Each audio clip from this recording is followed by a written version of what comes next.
Welcome to today's episode of Steady Improvement. We're going to talk about how to maximize value for your customers. So let's dive into it. Many entrepreneurs believe that charging too much is bad.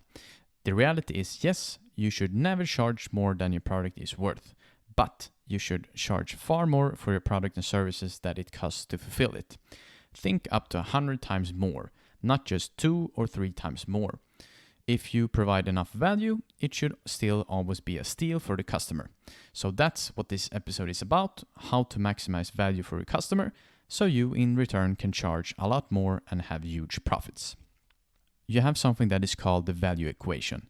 You have on top the dream outcome, what will I make? You also have perceived likelihood of achievement, which is how will I know it's going to happen? And then you have divided by time delay, how long will it take? You also have effort and sacrifice, which is what is expected of me. The best companies and salespeople focus all their attention on the bottom side of the value equation. They want to make things seamless, immediate, and effortless. Apple, for example, made the iPhone effortless compared to other phones at the time. Amazon made the purchase with a single click of a button and made purchases all arrive almost immediately. The better you work with this equation, the more you will be rewarded by the marketplace. Here comes a pro tip. If you can make the bottom of the equation 0, you're going on the path to infinite value. Just think of this following was possible. One pill that you could take that would give you a six-pack of abs instantly without any effort and sacrifice. And the time from when you purchase it online is 0. One click of a button and it's right outside your door. Open the bow and take the pill and swoosh, now you got a six-pack.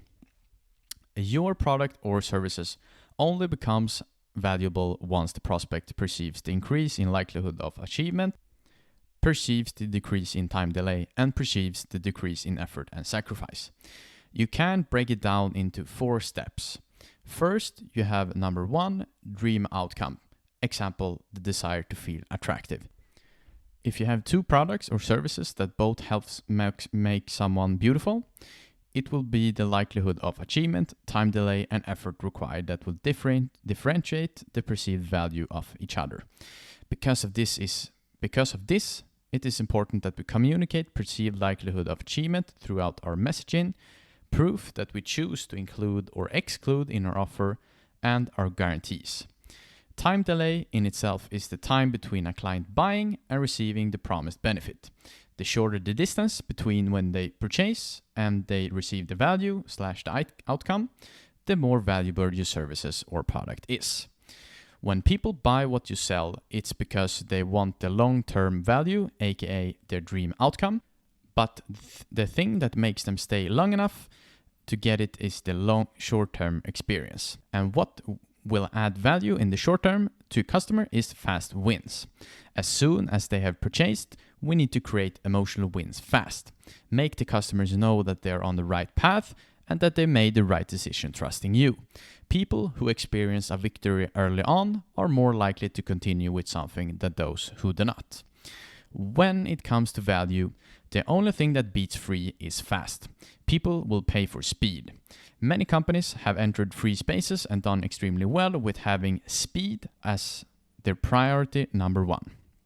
Would you rather choose the free shipping option and have your product in 10 to maybe 14 days? Or would you rather pay $15 to get it already tomorrow? So we can break it down to 4 different kind of steps, which number 1 is identify dream outcome. When you're thinking about your dream outcome, it has to be them arriving at their destination and what they would like to experience. And then you do number 2, which is you list the problems. Write down all the things that people struggle with and their limiting thoughts around them. For example, if your dream outcome is losing 10 pounds, your customers might think that it's hard just to get to the gym, or they think that it's tough to do your 60 minutes daily walks when it's raining.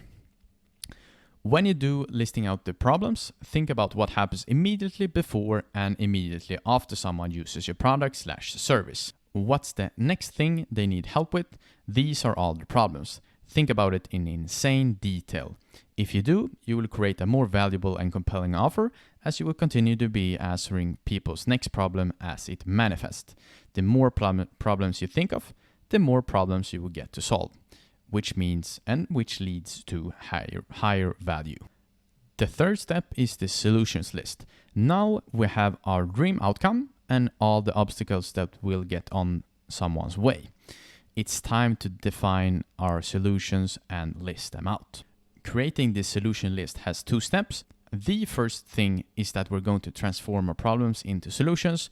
After that, we're going to name these solutions. To give you guys an example, since we already have had a fitness team in this episode, let's say your customers has a problem with cooking healthy food. They think it's hard, confusing, they won't like it, and they think that they will be very bad at it. So the solution is how anyone can enjoy cooking healthy meals easily. And if they think that it will take too much time, then you have a solution like cook meals in under 5 minutes. I think you get the point. The most important thing in this step is don't get fancy. Just get all the problems down and turn them into solutions. Now we come down to step number 4, which is to create your solutions delivery vehicle. How you get your customers to get their dream outcome. Here you will think about all the things you could do to solve each of these problems you have identified.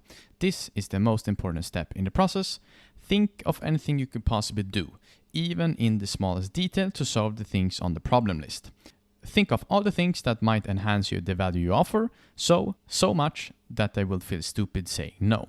What could you do that someone would immediately say, all that? Seriously? Yes, I'm in. Doing this kind of exercise will make your job of selling so much easier. Now you do this for all of the perceived problems that your customer encounter before, after, and during their experience with your product or service. Thank you for listening to today's episode of Steady Improvement, and I hope that I have helped you in your journey of leveling up your sales skills. Take care. Bye.